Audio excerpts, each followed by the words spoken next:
Hi guys, welcome back to my channel. आज की इस वीडियो में हम +2 अकाउंट्स का चैप्टर डिसोल्यूशन ऑफ पार्टनरशिप करेंगे। डिसोल्यूशन ऑफ पार्टनरशिप अकाउंट्स का लास्ट चैप्टर है। इससे पहले कि हम डिसोल्यूशन शुरू करें, please guys like, subscribe and share my channel. Okay, let's start with the chapter dissolution of a partnership firm. अभी हमने इससे पहले बहुत सारा काम किया। हमने बेसिक्स ऑफ पार्टनरशिप किए, एडमिशन, रिटायरमेंट, डेथ किया, सब कुछ किया। लेकिन अब ये जो चैप्टर है, अब ये चैप्टर बताएगा कि कभी किसी कारणवश फर्म बंद हो जाए तो उस जो फर्म बंद करनी है, पार्टनरशिप के अकाउंट कैसे बंद करेंगे। तो आपको थोड़ा सा तो समझ आ ही गया है। फर्म को डिसॉल्व करना है, फर्म को बंद करना है, कैसे करना है। बड़ा अच्छा चैप्टर है, बड़ा इंपॉर्टेंट चैप्टर है। लेकिन दो चीज़ें हैं, एक तो है डिसोल्यूशन ऑफ फर्म और एक है डिसोल्यूशन ऑफ पार्टनरशिप। पहले डिसोल्यूशन ऑफ पार्टनरशिप समझेंगे। डिसोल्यूशन ऑफ पार्टनरशिप का मतलब है जो पार्टनर हैं उनका आपस में रिलेशन चेंज हो, तो वो होता है डिसोल्यूशन ऑफ पार्टनरशिप। आपने रिटायरमेंट, डेथ, एडमिशन या change of profit sharing ratio किया, उन सब में क्या हो रहा था, डिसोल्यूशन ऑफ पार्टनरशिप हो रही थी, लेकिन फर्म नहीं हो रही थी। मतलब उस केस में पार्टनर का रिलेशन चेंज हुआ, या तो कोई नया आया या कोई चला गया या उनकी प्रॉफिट शेयरिंग रेशो चेंज हुई, लेकिन फर्म चलती रहती थी। अब हम जो करने जा रहे हैं वो है dissolution of a partnership firm. Partnership firm को डिसॉल्व करने का मतलब क्या है कि हम अपना बिजनेस बंद करेंगे, पार्टनरशिप डिसॉल्व करेंगे, जितनी एसेट्स हैं उनको बेच देंगे, जिनकी लाइबिलिटीज हैं उनको पे कर देंगे, और जो बचेगा वो पार्टनर अपनी प्रॉफिट शेयरिंग रेशियो में आपस में बांट लेंगे। देखो, इसका जो डिफरेंस है, छोटा सा डिफरेंस, ये बहुत इंपॉर्टेंट क्वेश्चन एग्जाम्स में पूछा करते हैं कि what is the difference between dissolution of a firm and dissolution of partnership. Dissolution of partnership का मेन डिफरेंस ये है कि जो dissolution of partnership of firm का डिफरेंस मेन ये है कि जब फर्म डिसॉल्व होगी तो बिजनेस बंद हो जाएगा, लेकिन जब डिसोल्यूशन ऑफ पार्टनरशिप होगी तो बिजनेस बंद नहीं होगा, बिजनेस कंटिन्यू करेगा। दूसरा मेन डिफरेंस ये है कि डिसोल्यूशन ऑफ पार्टनरशिप जब होती है तो फर्म की डिसॉल्व नहीं होगी, लेकिन जब फर्म डिसॉल्व होगी तो पार्टनरशिप भी डिसॉल्व होगी ही होगी। जब फर्म ही बंद हो गई तो उनका relation comes to an end और उसमें उसका सब कुछ खत्म हो जाएगा। तो अब नेक्स्ट क्वेश्चन है कि डिसोल्यूशन कैसे होगी, जिसको हम कहते हैं modes of dissolution of partnership. Modes में सबसे पहले हम थोड़ा सा बुक कोई साथ ले लेते हैं, कोई पॉइंट छूटे नहीं। मोड्स ऑफ डिसोल्यूशन में सबसे पहले तो है without the intervention of court. Court नहीं कह रहा, लेकिन हम खुद कह रहे हैं। क्यों कह रहे हैं? By mutual agreement. जिन पार्टनर्स ने फर्म शुरू की थी, उनको लगा, उनका म्यूचुअल अंडरस्टैंडिंग हुई, भैया आप काम बंद करेंगे, अब हम काम नहीं कर सकते, रीज़न व्हाटसोएवर, उनकी आपस में नहीं बनी, अर्निंग नहीं हो रही, we are not going about the reason क्या है, कुछ भी हो, लेकिन उन्होंने आपस में एग्रीमेंट किया कि अब हम इस काम को बंद कर देंगे, तो कर दो, कोई दिक्कत नहीं, क्योंकि उन्होंने एग्रीमेंट कर लिया। कंपल्सरी डिसोल्यूशन, कभी कभी कंपल्सरी हमें हर हालत में बिजनेस को बंद करना पड़ता है, पार्टनरशिप बंद करनी पड़ेगी। कौन से दो कारण वो होंगे? जब एक या सभी पार्टनर इंसॉल्वेंट हो जाएं, मतलब दिवालिया हो जाएं, मतलब उनकी लायबिलिटी जो है उनकी एसेट से ज़्यादा हो जाएं, तब हमको बिजनेस बंद करना पड़ेगा। तो जब कभी हम जो बिजनेस कर रहे हैं और गवर्नमेंट ने लॉ चेंज कर दिया है और जो हमारा काम था वो काम अनलॉफुल हो गया। अब आपके मन में आगा, सर ऐसा कौन सा काम है जो पहले तो लॉफुल था बाद में अनलॉफुल हो गया? Take an example, as know, Pakistan कैसी कंट्री है, मुझे बताने की ज़रूरत नहीं है। पाकिस्तान का जब से जन्म हुआ, हमसे ही हिस्सा लेके हमारे ही खिलाफ उसको सारा दिन उनकी कोई ना कोई काम चलता रहता है, किसी तरह से इंडिया को तोड़े। अब बिफोर दिस गवर्नमेंट क्या होता था कि पाकिस्तान के साथ आप ट्रेड कर सकते थे, लेकिन प्रेजेंट गवर्नमेंट के सिनेरियो में, प्रेजेंट सिनेरियो में गवर्नमेंट कहती है हम पाकिस्तान के साथ ट्रेड नहीं करेंगे।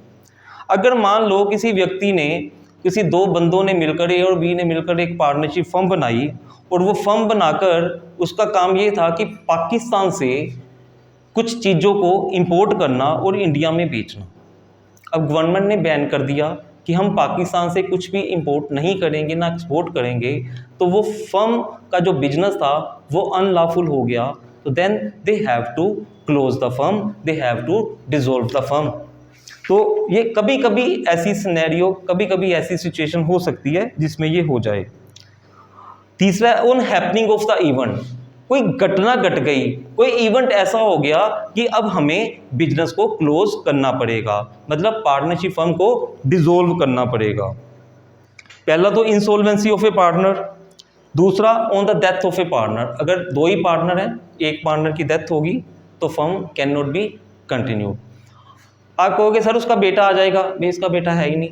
उसकी वाइफ आ जाए, वो कहती मैं आई एम डोमेस्टिक वीमेन, मैं बाहर नहीं जाती, मुझे काम की कोई समझ नहीं है, मैं किसी के साथ काम नहीं करूँगी, मैं दुकान पे नहीं बैठूँगी, तो आपको फर्म बंद करनी पड़ेगी। जिस ऑब्जेक्ट के लिए आपने बिजनेस शुरू किया था, आपका ऑब्जेक्ट फुलफिल हो गया, आपका वो ऑब्जेक्ट ख़त्म हो गया, आपने वो ऑब्जेक्ट कर लिया। On the expiry of the period. चौथा केस है कि हमने 5 साल के लिए पार्टनरशिप फर्म बनाई थी, 5 साल कंप्लीट हो गए तो फर्म को डिसॉल्व होना पड़ेगा। उसके बाद है बाय नोटिस। नोटिस में क्या है कि अगर 2 पार्टनर, 3 पार्टनर, 4 पार्टनर पार्टनरशिप कर रहे हैं, किसी एक पार्टनर को लगता है या 2 पार्टनर को लगता है कि अब हमारा काम नहीं चल रहा, वो नोटिस दे दे कि भैया अब ये हमारी पार्टनरशिप नहीं चलेगी, हमें अपना अलग अलग काम करना है, तो इस पार्टनरशिप फर्म को डिसॉल्व कर दिया जाए, तो पार्टनरशिप फर्म को डिसॉल्व कर देंगे। उसके बाद है, ये तो था कि जब कोर्ट इंटरवीन नहीं करेगा, पार्टनर अपने आप किसी ना किसी वजह से, जो अलग अलग रीज़न, अलग अलग मेथड, अलग अलग वेज बताएं, उसके अकॉर्डिंग वो इसको डिसॉल्व कर देगा। कई बार क्या होता है कि कोर्ट खुद कहती है कि भैया फर्म को डिसॉल्व कर दो। अब भाई कोर्ट को क्या पड़ी है, कोर्ट क्यों कहेगी? कोर्ट तब कहेगी जब कोई पार्टनर कोर्ट के पास जाएगा।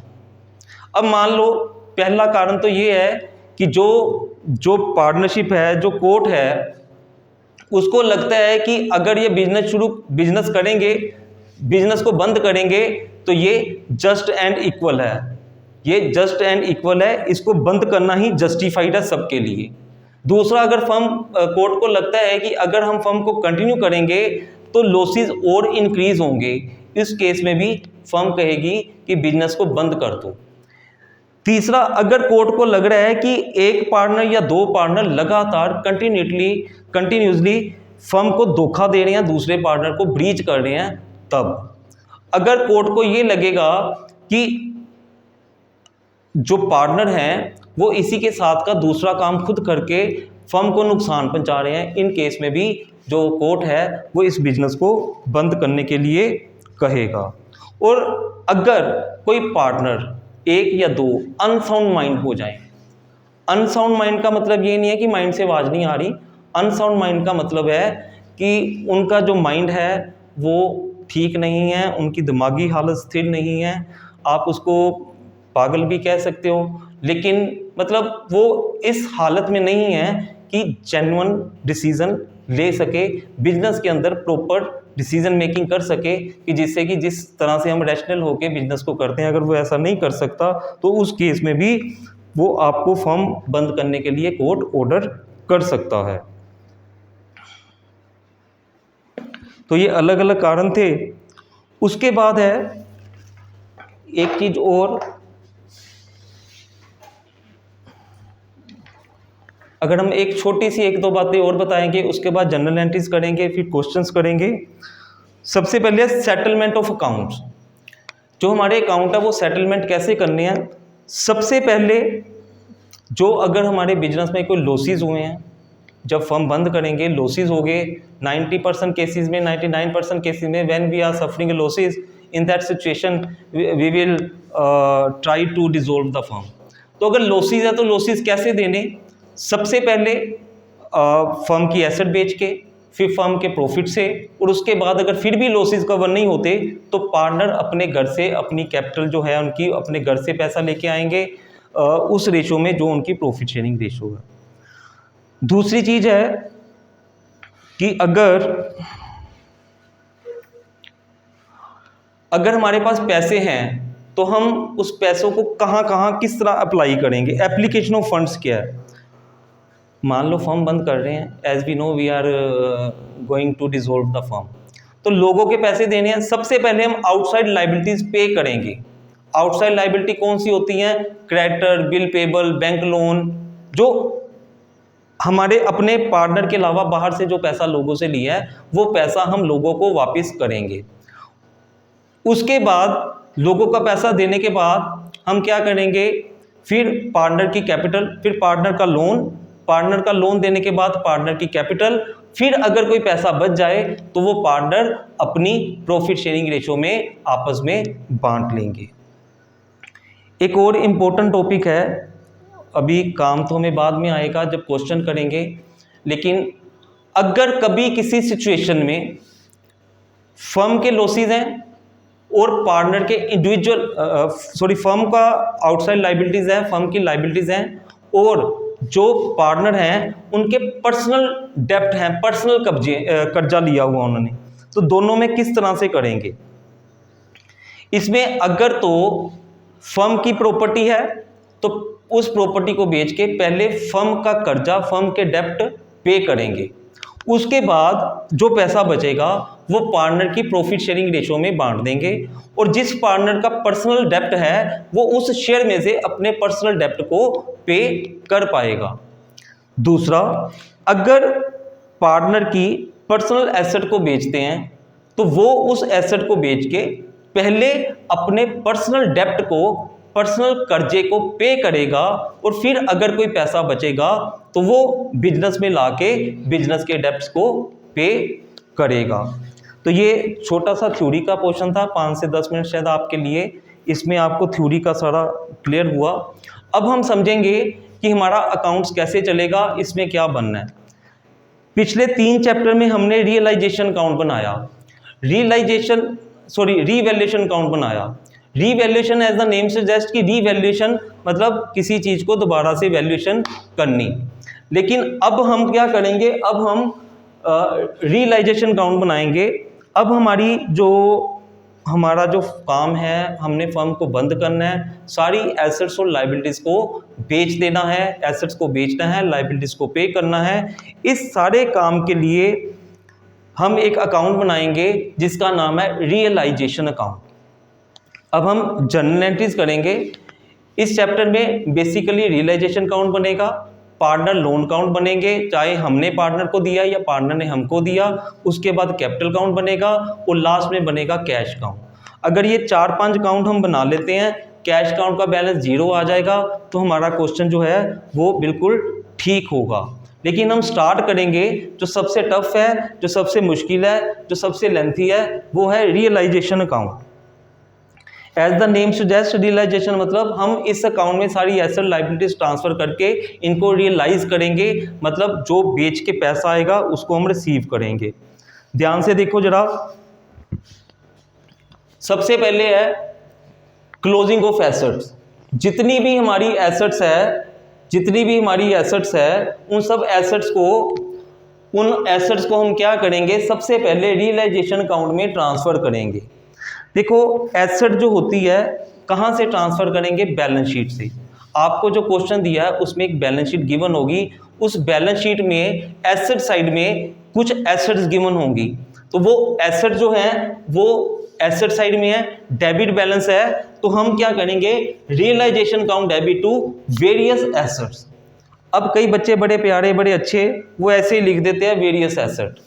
भाई वेरियस एसेट नाम नहीं है, जितनी एसेट्स है, land and building, plant and machinery, table chair furniture, van, bus, truck, जो कुछ भी हमारी एसेट्स हैं वो सारी की सारी एसेट यहाँ पे इंडिविजुअली लिखेंगे। स्पेस की प्रॉब्लम है, लिखने की प्रॉब्लम है, टाइम कंज्यूमिंग होता है, वीडियो लंबी बनती है, इसलिए यहाँ पे वर्ड लिख दिया वेरियस एसेट्स।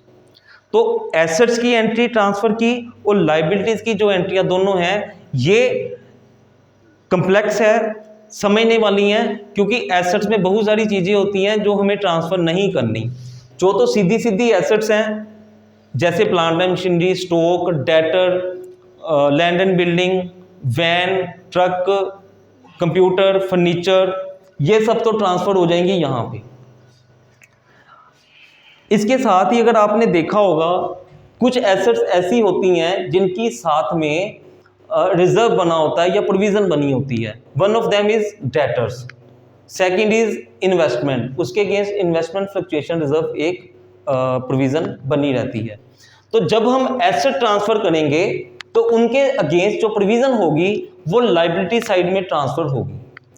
अभी हम एंट्रीज करने के बाद इसी वीडियो में या नेक्स्ट वीडियो में जब हम रियलाइजेशन अकाउंट बनाएंगे तो उसमें आपको ज़्यादा क्लैरिटी आएगी। लेकिन अभी तक ये सोचो कि रियलाइजेशन अकाउंट है तो उसकी डेबिट साइड में अलग अलग एसेट्स आ गई और जो उसकी प्रोविजंस थी वो रियलाइजेशन अकाउंट के क्रेडिट साइड में चली जाएंगी। Provision for repair, provision for doubtful debt, provision for investment fluctuation reserve to realisation account. उसके अलावा एसेट साइड में से आपने एसेट ट्रांसफ़र कर दी, उसकी प्रोविज़न भी ट्रांसफ़र कर दी। अब कुछ फिक्टिशियस एसेट है। फिक्टिशियस एसेट आपको याद होगा झूठी एसेट, जो एसेट साइड में एज एन एसेट तो दिख रही है लेकिन वो एसेट पूरी तरह नहीं है। क्योंकि अगर आपने कभी किसी मेरी वीडियो में देखा हो तो मैंने आपको बताया था पिछली किसी वीडियो में कि एसेट किसको कहते हैं। अगर किसी चीज़ की रियलाइजेबल वैल्यू नहीं हो तो that can not be regarded as asset. Detail में नहीं बता रहा यहाँ पे। तो एक्यूमुलेटेड लॉसेस या profit and loss account, debit balance, advertisement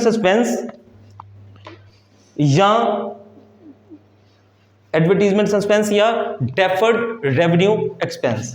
यहाँ एक में लिख देते हैं साथ में,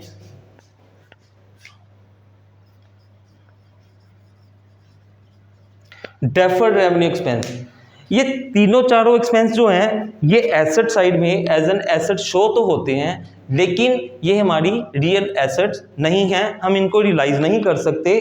तो इसलिए अगर रियलाइज ही नहीं कर सकते तो रियलाइजेशन अकाउंट में ट्रांसफ़र नहीं करेंगे लेकिन इसका क्या करेंगे, बिलोंग्स टू द पार्टनर। हमने पिछले चैप्टर्स में भी किया था, एडमिशन, रिटायरमेंट और डेथ में भी हमने यही समझा था। These 3-4 fictitious assets are related to partner. तो ये हम पार्टनर को ट्रांसफ़र करेंगे। ये डेबिट बैलेंस होता है, इसको क्रेडिट करेंगे और पार्टनर कैपिटल अकाउंट को डेबिट करेंगे। और ये किस रेशो में करेंगे, ओल्ड प्रॉफिट शेयरिंग रेशो। क्योंकि यहाँ नई रेशो तो है ही नहीं है, क्योंकि नया तो कुछ हो ही नहीं रहा, उनकी प्रॉफिट शेयरिंग रेशो में हम इनको ट्रांसफ़र कर देंगे। इसके अलावा एसेट साइड में करंट अकाउंट, पार्टनर का करंट अकाउंट हो सकता है पार्टनर का जो करंट अकाउंट है वो क्रेडिट की बजाय डेबिट बैलेंस हो, तो उसको भी हम ट्रांसफ़र नहीं करेंगे। वो करंट अकाउंट को हम ट्रांसफ़र करेंगे कहाँ, पार्टनर के कैपिटल अकाउंट में। As we know current account का अगर डेबिट बैलेंस है तो इसका मतलब है पार्टनर ने फर्म को पैसे देने हैं, तो इसका ये मतलब हुआ कि उनका कैपिटल अकाउंट उस अमाउंट से कम हो जाएगा। और हम जानते हैं कैपिटल अकाउंट का बैलेंस क्रेडिट होता है, उसको कम करने के लिए पार्टनर कैपिटल अकाउंट डेबिट किया और पार्टनर करंट अकाउंट जो डेबिट था उसको क्रेडिट करके इसको हमने ख़त्म कर दिया। स्टार्टिंग में आपको थोड़ा क्यूम्बरसम लगेगा, लेंथी लगेगा, लेकिन जब हम सम करेंगे, 1 बाय 1 स्टेप करेंगे, इट विल बिकम ईजी। ध्यान से समझते जाओ। उसके बाद है, ये एंट्री यहीं पे लिख दी है, वैसे लायबिलिटी साइड वाली थी, लेकिन अगर हम कहें कि पार्टनर का जो करंट अकाउंट है वो क्रेडिट बैलेंस है, लायबिलिटी साइड में है, तो फिर क्या होगा, फिर पार्टनर की कैपिटल अकाउंट और ज़्यादा बढ़ जाएगी। तो पार्टनर करंट अकाउंट जो है उसको डेबिट करेंगे, because it was credit earlier, उसको डेबिट करेंगे तो ये ख़त्म हो जाएगा। तो पार्टनर कैपिटल अकाउंट क्रेडिट कर देंगे, पार्टनर की कैपिटल में ट्रांसफ़र कर देंगे। अगली चीज़ हो सकती है एसेट साइड में loan to partner account. Loan to partner account, loan to partner asset side में है, तो इसका क्या मतलब है, फर्म ने पार्टनर को लोन दिया है, बिकॉज ये फर्म की बैलेंस शीट में शो हो रहा है, तो फर्म ने पार्टनर को दिया है। हमने जब लोन दिया है, फर्म बंद कर रहे हैं, तो हम कहेंगे भैया अपने जो पैसा आपने हमसे लिया है वो हमें दे दो, दे हैव टू पे। तो entry for this is either they will pay in cash or by bank, cash account debit ऑब्लिक bank account debit to loan to partner, इसको क्लियर कर देंगे।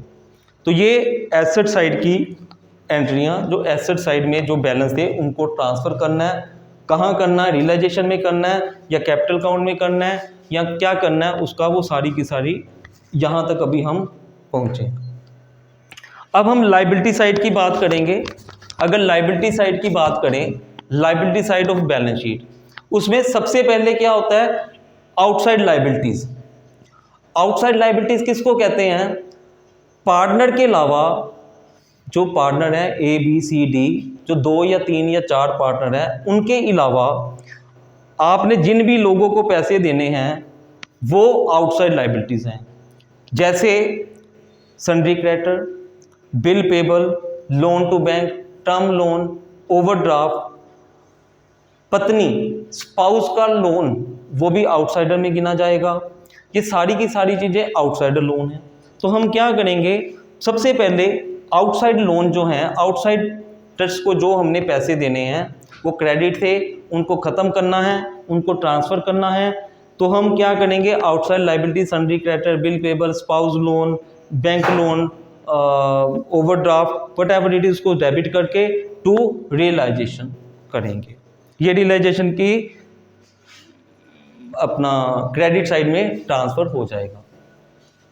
अब लाइबिलिटी साइड में इसके अलावा और क्या दिया होता है, general reserve, reserve, profit and loss account या स्पेशल रिजर्व। लेकिन जो पहले 3 रिजर्व है, रिजर्व, जनरल रिजर्व या प्रॉफिट एंड लॉस अकाउंट, ये सिंपल वाले जो हैं इसको हम ट्रांसफ़र नहीं करेंगे। लोन बाय पार्टनर, इसको भी ट्रांसफ़र नहीं करेंगे। कैपिटल अकाउंट और करंट अकाउंट, इन सबको हम ट्रांसफ़र नहीं करेंगे। अब आप फिर सर क्या करना है, कैपिटल अकाउंट और करंट अकाउंट, करंट अकाउंट तो कैपिटल में मर्ज हो जाएंगे, यहाँ हमने पीछे एंट्री की थी, और कैपिटल अकाउंट तो प्रॉपर बनना ही है, सारी ट्रांजैक्शन उसकी करनी है।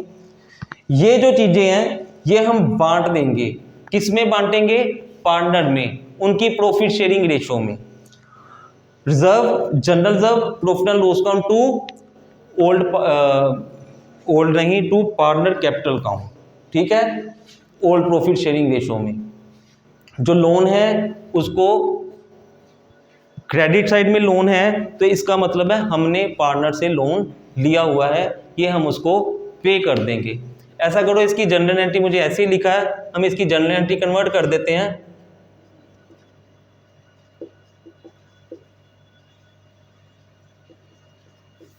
एक सेकंड के लिए,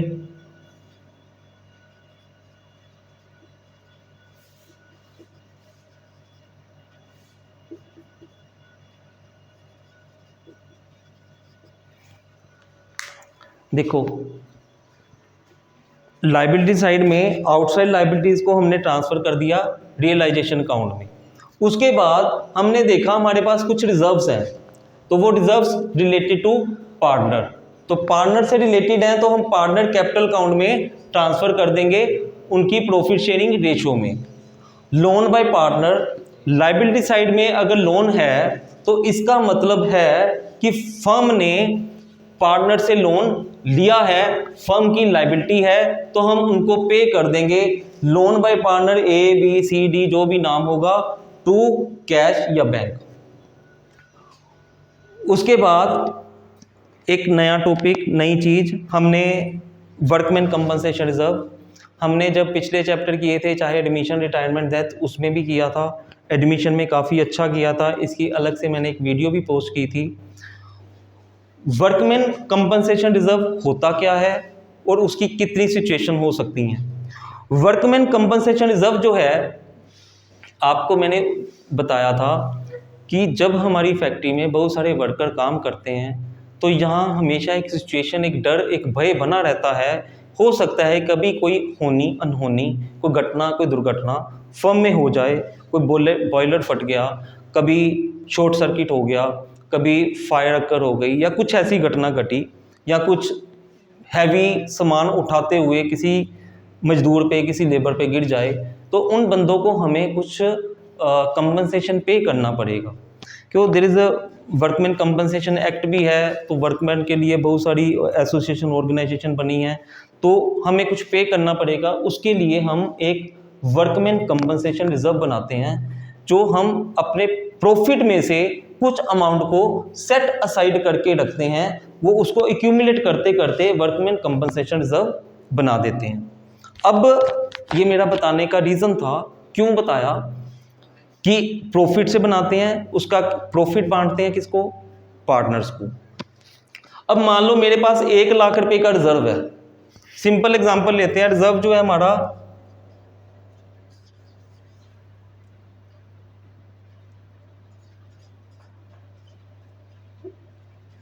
1 लाख रुपए का रिजर्व है।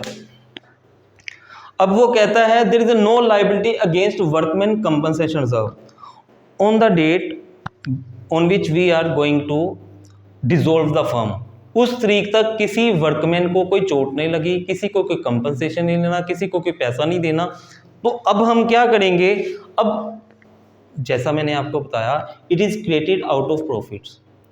Profit is distributed between or among the partner in their profit sharing ratio, and this reserve is also created out of reserves, out of profit, and there is no liability against this reserve. What will we do? We will distribute this between or among partner in their profit sharing ratio. This is the entry. Workman compensation reserve to partner capital account. अब हम दूसरी situation है, liability है लेकिन reserve से कम है। हमारा reserve था 1 लाख रुपया। देखो इसमें तो ये हमने 1 लाख रुपया ही बांट दिया, ठीक है। अब इधर देखते हैं, हमारा वर्कमैन कंपनसेशन रिजर्व जो है वो 1 लाख रुपए है, लेकिन जो लाइबिलिटी है वो सिर्फ 40,000 है।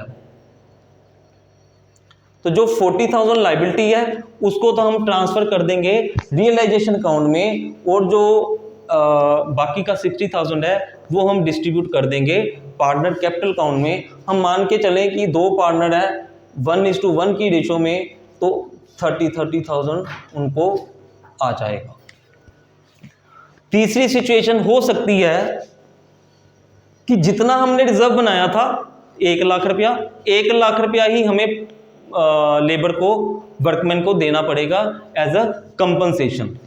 तो वर्कमैन कंपनसेशन देना पड़ेगा, 1 लाख बनाया था, 1 लाख ही कंपनसेशन देना है, तो 1 लाख रुपए का सारा अमाउंट जो है हम ट्रांसफर करेंगे किसमें, रियलाइजेशन अकाउंट में। तो वर्कमैन जितना बनाया था उतना देना पड़ा, सारा का सारा रियलाइजेशन में ट्रांसफर कर दिया। देखो हमें वर्क क्या ट्रांसफर करना है, जो हमारी लाइबिलिटी है to outsider, that amount is to be transfer to realisation account. चौथी केस या चौथा सिनेरियो है, liability of workman compensation is more than workman compensation reserve.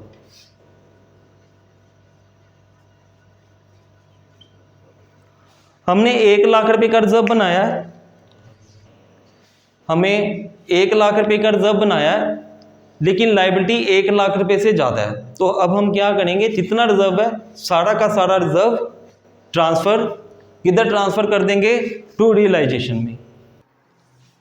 अभी तक हमने जो जनरल एंट्रीज की हैं वो transfer of assets and transfer of liabilities, यानी कि बैलेंस शीट की एसेट साइड और लाइबिलिटी साइड को रियलाइजेशन अकाउंट में, या जिन्होंने नहीं ट्रांसफ़र होना, जिनको ट्रांसफ़र होना उनको रियलाइजेशन में कर दिया, जिनको नहीं होना जहां उनको जाना था उसकी हमने सभी जनरल एंट्रीज डाल दी। ये 2 पॉइंट जो थे एसेट्स और लाइबिलिटीज़ के ट्रांसफ़र के, इसमें हमें थोड़ा दिमाग यूज़ करना पड़ता है, थोड़ी कंसंट्रेट करना पड़ता है कि कोई गलत ना हो जाए। इसके बाद अब हमने ट्रांसफ़र कर दिया, तो अब अगला स्टेप क्या है, हमने रियलाइजेशन में ट्रांसफ़र क्यों किया, क्योंकि हम रियलाइज़ करना चाहते हैं, हम एसेट्स को बेचना चाहते हैं, लाइबिलिटीज़ को पे करना चाहते हैं। तो अगर हम ट्रांसफ़र कर लिया, वर्कमैन कंपनसेशन रिजर्व के 4 केस हमने कर लिए, अब है रियलाइजेशन ऑफ एसेट्स, जिसके लिए हम ये इतना काम कर रहे थे। अब एसेट्स को बेचना है, उसके 3 तरीके हैं, कैश पे बेच दो, पार्टनर को दे दो, या जिसके पैसे देने हैं क्रेडिटर वगैरह उनको दे दो, पैसे मत दो। अलग अलग केस में अलग एंट्री है। सभी की सभी हम सारी की सारी एसेट्स को हम रियलाइजेशन अकाउंट में ऑलरेडी ट्रांसफर कर चुके हैं। तो पहला केस है when assets are sold for cash. कोई व्यक्ति आया, ABC कोई भी आया, उसने पैसे दिए, एसेट ले गया, तो एंट्री डालेंगे कैश का डेबिट टू रियलाइजेशन की क्रेडिट साइड में आएगा। Asset is taken over by partner, तो कैश की जगह partner capital count to realisation. तीसरा केस है क्रेडिटर ले गया, अब हमने उसके पैसे देने थे और इधर एसेट बेचनी थी, इसकी कोई एंट्री नहीं आएगी। उधर से लायबिलिटी कम होगी, इधर से एसेट कम होगी, देयर इज नो एंट्री। अब है settlement of liabilities. Liability settlement का मतलब है उसमें भी यही है, या तो उसको हम कैश में पे कर देंगे। अगर कैश में पे करेंगे तो realisation account debit to cash, cash goes out from us, हमसे कैश जाएगा तो हम कैश पे कर देंगे, ये डेबिट साइड पे आएगी रियलाइजेशन के। When partner settles liability, partner कहता है अच्छा मैं दे दूंगा यार, आप छोड़ो मेरे खाते में डाल दो, मेरी सिरदर्दी उसको मैं दे दूंगा, आप मुझे दे दो जो देना है, तो realisation account debit to partner capital account. क्यों पार्टनर कैपिटल अकाउंट? फर्म का पैसा जो फर्म ने देना था किसी थर्ड पार्टी को, थर्ड पर्सन को, वो ए पार्टनर कहता मैं दे दूंगा, तो अब हमने उसको देना है, इट मींस उसकी कैपिटल बढ़ गई। या ये सोचो कि अगर कोई पार्टनर ये पेमेंट करता है तो वो नया पैसा बिजनेस में लगा रहा है एक तरह से, तो उसकी कैपिटल दोनों केस में बढ़ती है, तो एंट्री आएगी realisation account debit to partner capital account. Concern लिखा है, आप मैच्योर बच्चे हो, आपको पता है जो पार्टनर पे करेगा उसी की कैपिटल क्रेडिट करेंगे। कंसर्न लिखो या ना लिखो, लेकिन एज कैपिटल बीज कैपिटल जो होगा। उसके बाद है ये जो पांचवी एंट्री है, इसके फिर से 5 पार्ट हैं। इस पहली 2 एंट्रियां या 3 एंट्रियां, सॉरी 4 एंट्रियां जो, ये तो बच्चों को जल्दी समझ आ जाती है। ये जो एंट्री 5वीं हम करने जा रहे हैं, इसमें बच्चे इजी सोचते हैं, लेकिन इसी में गलती करके हम गलत कर देते हैं। जो हमने इतना काम किया, एसेट्स को ट्रांसफ़र किया, लायबिलिटी को ट्रांसफ़र किया, उसको बेचा, उसके लिए एफर्ट्स करने पड़ेंगे, हमें सेलर से, बायर से बात करनी पड़ेगी। जब हम चीज़ बेचना चाहेंगे तो ऑब्वियस है कि हम कहते हैं हमारी चीज़ 1 लाख रुपए की है, तो ख़रीदने वाला जो आएगा वो 20,000 मुल डालेगा, 30,000 इसकी वैल्यूएशन करेगा, तो वहाँ हमें थोड़ा नेगोशिएशन करना पड़ेगा, सही व्यक्ति को बेचें, सही रेट पे बेचें। तो इस सारे काम के लिए किसी बंदे को अपॉइंट करना पड़ेगा, या बहुत सारे एक्सपेंसेस हो गए, या एडवर्टीजमेंट करना है, या कुछ भी करना है, तो वो एक्सपेंसेस जो डालने हैं रियलाइजेशन के, जो हमारा रियलाइजेशन हम जब हम फर्म को बंद कर रहे थे, फर्म को बंद करना चाहते हैं, जो एक्सपेंसेस हो गए वो होते हैं रियलाइजेशन एक्सपेंसेस। लेकिन इसकी जो जनरल एंट्री है, इसके 5 अलग अलग केस हो सकते हैं। तो जब आप सम करते हो तो 5 केसेस में से कौन सा केस बना, उसमें आपको कन्फ्यूज़न होती है। उस कन्फ्यूज़न को दूर करने के लिए हम 1 बाय 1 इस एंट्री को समझने की कोशिश करेंगे और थोड़ा डीपली समझेंगे। When expenses are paid and borne by the firm, देखो मैं फर्म हूँ, मैंने फर्म को बंद करना है, मेरा काम है कि मैं फर्म को बंद करूँ और उससे रिलेटेड जितने एक्सपेंसेस हैं, मेरा खर्चा है, मैं बियर करूँ और मैं अपनी जेब से दे दूँ। Borne and bear by the firm, borne by the firm and paid by the firm, खुद ही मैंने बियर करा तो मैंने ही देना है, तो simple entry realisation to cash. दूसरी सिचुएशन, खर्चा मैंने बियर करना है, लेकिन मैं किसी पार्टनर को बोलता हूं भाई ए तू दे दे, बाद में एडजस्ट कर लेंगे। खर्चा किसका है? मेरा। मैं कौन हूं? फर्म। फर्म कहती है मेरे पास पैसे नहीं है, पार्टनर तू दे दे, खर्चा मेरा है, मैं तेरे को दे दूंगी। तो रियलाइजेशन देखो, borne by firm but paid by the partner. Borne कौन कर रहा है? हम कर रहे हैं, तो हमारा एक्सपेंस है, एक्सपेंसेस क्या करते हैं? डेबिट करते हैं। रियलाइजेशन एक्सपेंस डेबिट, इधर भी रियलाइजेशन एक्सपेंस को डेबिट करेंगे, रियलाइजेशन एक्सपेंस को डेबिट करेंगे, cash goes out, nothing goes out, I have not paid cash. Credit the giver, who is the giver? Partner is the giver. To PCA, partner capital count, जिसने, ये मैंने giver लिख दिया और ये हमारा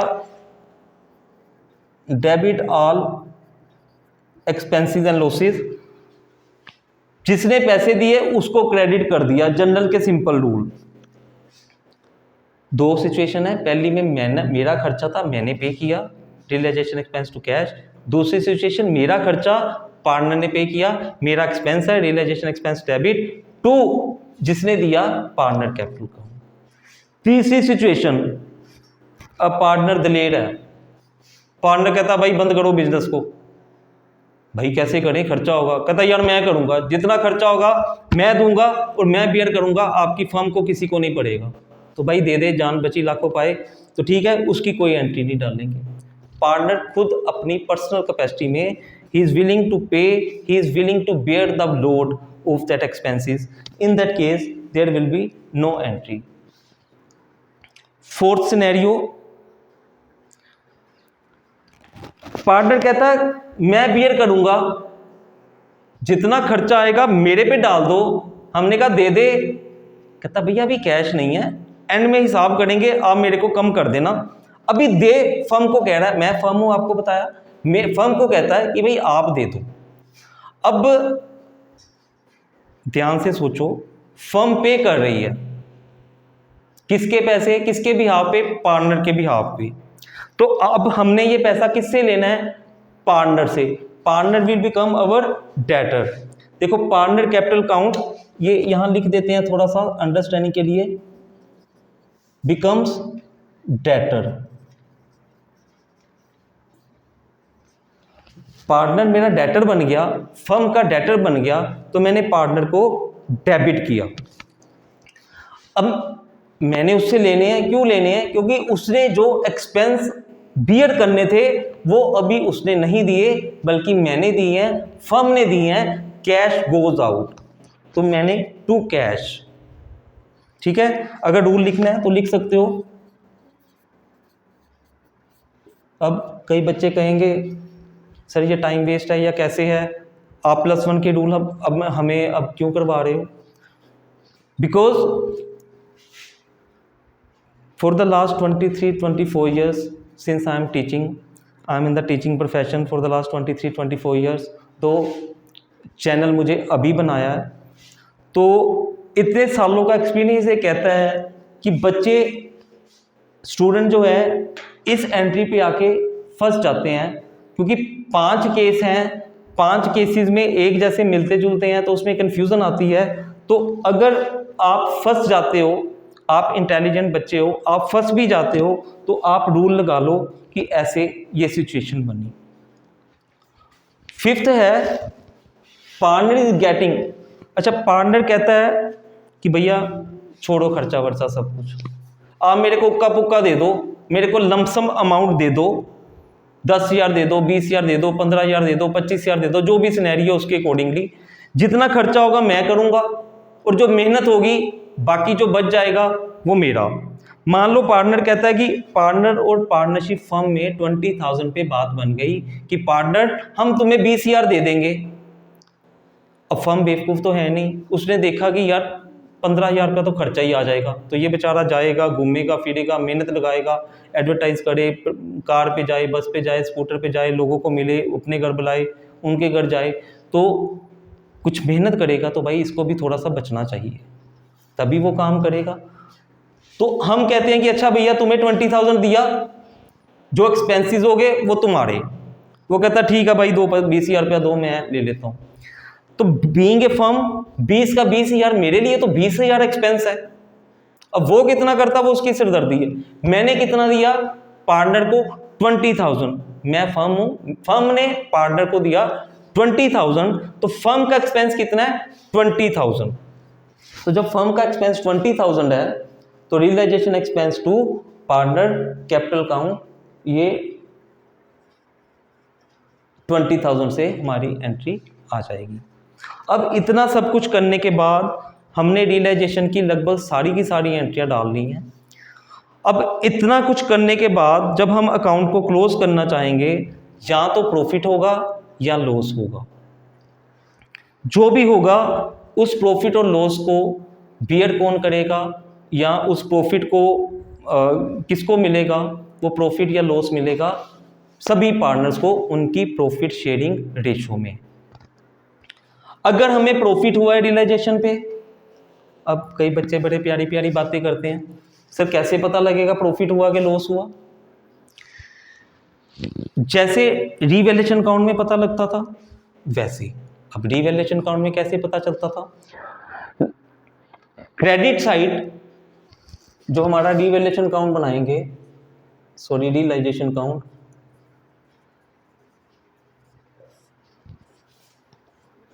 इसकी जो क्रेडिट साइड है, अगर इसका टोटल ज्यादा है, रियलाइजेशन का टोटल ज्यादा है क्रेडिट साइड का और डेबिट साइड का टोटल कम है, तो इधर प्रॉफिट आ जाएगा।